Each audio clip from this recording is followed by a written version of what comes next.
د چین او افغانستان دوستنۍ خورا تاریخي مخینې لري او موږ د افغانستان د ولس په حیث د چین او د افغانستان په دوستۍ باندې ویاړو، فخر کوو.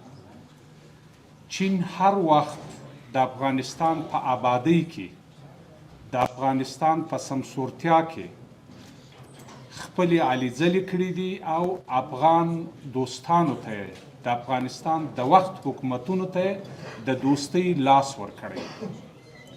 بیا هم ځینې مننه کوو. موږ افغانان د افغانستان ټول ولسونه په هره ژبه چې خبرې کوي، د هر سمت او د هر قوم پورې چې تعلق ولري، یو ملت وو، یو ملت یو، یو افغان یو او یو ولس یو. موږ ډېر میلمه پاله او دوست پاله خلک یو. موږ د تاریخ په اوږدو کې د هر مملکت سره، د هر هیواد سره دوستي غوښتې ده او د دوستۍ لاس مو ورکړی. خو کله که یو دوست موږ ته په بد نظر وګوري یا زموږ هیواد تر خپلې سلطې لاندې راوستل غواړي، نو موږ هغه ته د خپل د وخت د حکومت په رهبرۍ باندې غاښ ماتونکی جواب ورکړی دی. موږ نه غواړو چې د هیڅ یو هیواد سره په جنگ باندې بوخت سو، ولی جنگ د تاریخ په اوږدو کې هر وخت پر موږ باندې تپل سوی دی. متاسفانه د کیپیک شرکت د ټولو کارکنانو او رهبرۍ څخه نړۍ مننه کوو او ورڅخه غوښتنه لرو چې تاسې په خپل هیواد چین کې نورو تجارانو ته هم بلنه ورکوي.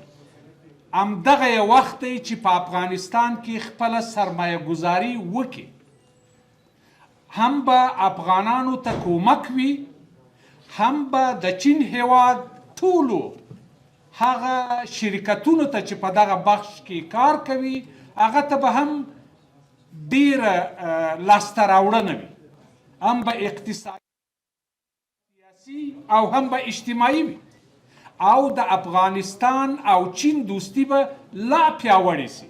غوښتنه مې د چین د ټولو میلمنو څخه اوس چې په دې تالار کې حضور لري، په ډېر احترام ځینې غوښتنه لرم چې زموږ فرهنګ او زموږ دوستي باید نوره ښه سي، وغځېږي، یو نوي پړاو ته ورسیږي. زموږ د افغان ولسونو دپاره، د ساده افغان ولسونو دپاره، د سیاسیونو دپاره، د نظر د خاوندانو دپاره تاسو د ویزو راکړه ورکړه اسانه کوي. زموږ سره همکاري او کومک وکړئ په دې بحث کې چې موږ ستاسو په کلتور او عنعناتو باندې بلد سو او تاسو نور لا زیات زموږ په کلتور او عنعناتو باندې بلد سئ. افغانستان په اوس وخت کې انرژي ته اشد ضرورت لري، خو که چیرې انرژي وي بیا په څنګ کې صحت وي، سړی چې صحت جوړ وي بیا دی خپل تعلیم په مخه وړلی سي، خپل تعلیم کولی سي. په صحت برخه کې زموږ سره همدردي وکړي. د چین هیواد د قندهار د میرویس نیکه په نامه باندې روغتون کلونو وړاندې جوړ کړی و او حمایه کوی یې، خو اوس متاسفانه چې د چین د هیواده څخه هغه روغتون چې د کلونو د دوستۍ پر بنسټ جوړ سوی و په لوی کندهار کې هغه کومک اوس نه تر سترګو کیږي.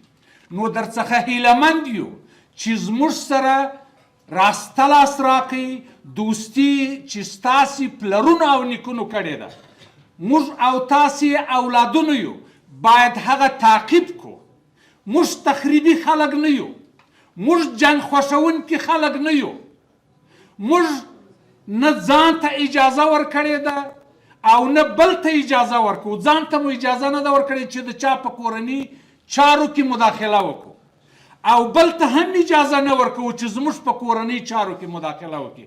هو یو څه کوو، دوستي غواړو. دوستي مو تل پاللې ده، تل مو غوښتې ده او تل بیا هم پر دوستۍ ولاړ قوم یو. دا جغرافیه پر دوستۍ ولاړه جغرافیه ده.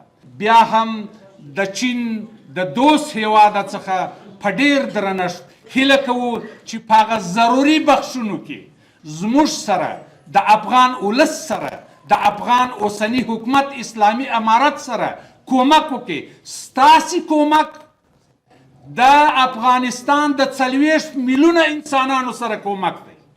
تاسو خو بشردوسته هم یاست.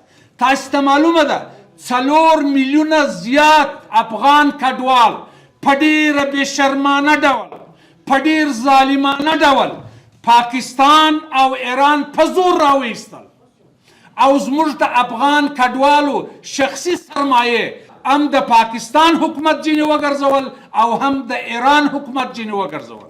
تاسې خو شکر ښه بډای هیواد لرئ.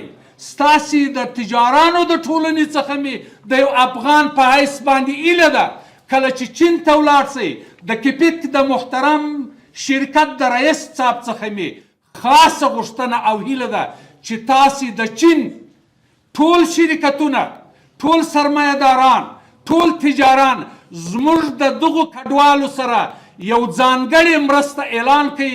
دا به د ټول افغان دپاره یو تاریخي ویاړ وي او ستاسې څخه به مننه وکړي. د چین د هیواد سره دوستي غواړو. زموږ پلرونو نیکونو غوښتې ده. موږ اولادونه او لمسیان یو غواړو چې دا دوستي نوره هم پیاوړې سي. ښه راغلاست.